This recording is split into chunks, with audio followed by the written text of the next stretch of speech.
Vanakkam, my name is Rebecca Lim. I'm an Australian activist helping a lot of the Sri Lankan Tamil refugees in Australia as well as on Manus Island.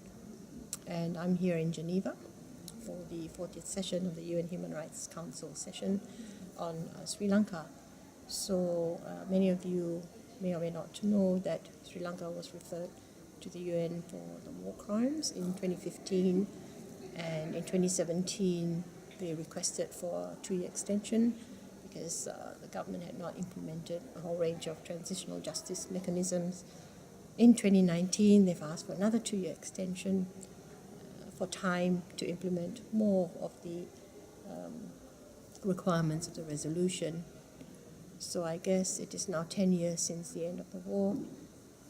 There are still human rights violations in Sri Lanka, which will obviously contribute to refugee flows. We've got thousands and thousands of Tamil refugees scattered around the world, in Australia as well, and in the transit countries of Malaysia, Thailand, and Indonesia, and in the camps in Tamil Nadu in India.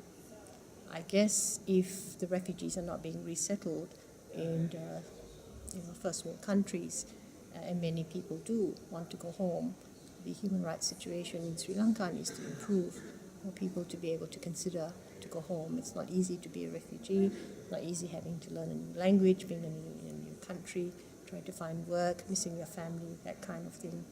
So it is our hope that the government of Sri Lanka will consider its position carefully and work towards the transitional justice mechanisms to make it a safe place for everyone to be able to live peacefully in Sri Lanka.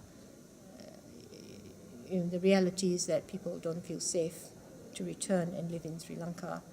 There's lots of things happening. There's still the gender violence, the issue of land, there's the issue of the Buddhization and the singalization of different parts, mainly the north and the east of Sri Lanka. So I'm really happy to be here in Geneva, and we hope that there will be a positive way forward.